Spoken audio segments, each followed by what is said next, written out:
வணக்கம் மக்களே, இன்றைக்கி ஒரு இன்ட்ரெஸ்டிங்கான விழிப்புணர்வு நிகழ்வை தான் பார்க்க போகிறோம். நகராட்சியிலேருந்து நமக்கு ஒரு அழைப்பு வந்தது. கோரிமேடு பகுதியில் போகிற வர்றவங்களாம் ஒரு வெறி நாய் கடித்து கொதறுவதாகவும், அந்த நாய் வளர்த்து விட்ட நாய் அப்படின்னும் கேள்விப்பட்டோம். நாங்களும் அந்த வெறி நாயை பார்க்குறதுக்காக போனோம். நீங்களும் அந்த வெறி நாயை பார்க்கணுன்னா நம்ம சேனலை சப்ஸ்கிரைப் பண்ணுங்கள், ஷேர் பண்ணுங்கள், ஃபாலோ பண்ணுங்கள், பல உயிர்களுக்கு வாழ்வு கொடுங்க. இதுதாங்க அந்த வெறி நாய். நல்லா கவனிங்களேன். நம்ம தன்னார்வலர் போய் அதை தொடையை கொடுத்துட்டு அங்கேருந்து வரும்போது அது ஏக்கமாக பார்க்குது பாருங்கள். அதை கவனிச்சிங்களா?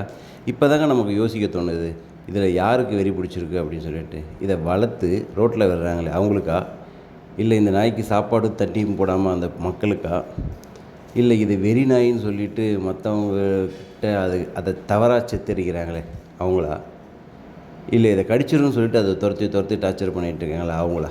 உண்மையிலே யாருக்குங்க வெறி பிடிச்சிருக்கு? நம்மளோட தவறான அணுகுமுறையாலையும், அது வாய் பேச முடியாத, அதோட வாதத்தை வைக்க முடியாதுன்றதுனாலையும் அதுகளை பற்றி நம்ம தவறாக சித்தரித்து, தவறாக பழக வச்சு, தவறாக வழி நடத்தி நமக்கு நாமளே ஆபத்தை உண்டாக்கிறோன்றது ஏன் உங்களுக்கு கடைசி வரையும் புரிய மாட்டேங்குது? அப்புறம் என்ன, தினமும் போய் அந்த நாய்க்கு சாப்பாடு போட்டுட்டு அப்புறம் அங்கே இருக்கிற மக்களுக்கு விழிப்புணர்வு உண்டாக்கணும். நீங்களே கேளுங்களேன். இந்த மாதிரி ஜெர்மன் இது காஸ்ட்லியான நாய் தான். இதை உருவாக்கி இதை பணத்துக்காக கெத்துக்காக வாங்கி இதை இங்க பாதி விட்டு போனா என்ன மாதிரி எவ்வளவு ஒருத்தவங்க இதை இப்ப பார்க்க வேண்டியதா உங்களை பொறுத்தவரைக்கும் அதை கடிக்கிறது தொந்தரவு பண்றோம். எனக்கு என்னன்னா இப்ப இந்த ஒரு நாய் மாதிரி நான் 200 நாய் பாக்கல பாடி நான் இப்ப சென்டர்ல 30 நாய், அதாவது நாங்க வச்சு ஒரே நாய் நாங்க விட முடியாது. இன்னும் அவங்க எப்படி 20 நாய் எனக்கு தான் பிரச்சனை. நான் இப்போ எல்லாம் சரி பண்ணுவேன். இதை சரி பண்ணிட்டு அப்புறமா தான் இதை கொண்டு போலாமா இல்ல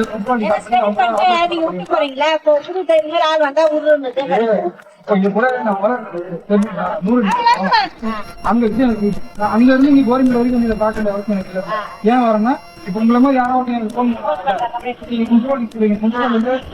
நாங்க உணவு கவுண்டர் நாய் நாங்க நாய் பார்த்துக்கிறவங்க அவ்வளவுதான். இப்ப எங்க மாதிரி பேர்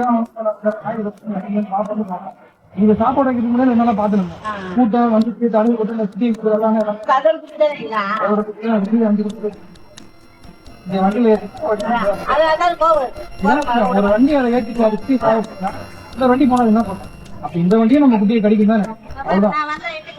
நீங்க ரொம்பலாம் நீங்க அதையா சுத்தி பாருங்க. நீங்க இப்படி பண்ண ஏதோ பண்ண போறீங்கன்னா நினைக்கும். நானும் இங்கதான் நிக்கிறேன். என்னையா இருக்கும் நீங்க பாருங்க வேலை பாருங்க. அந்த நாய் வரப்ப உண்மையிலே எல்லாம் பண்ணிடுவாங்க.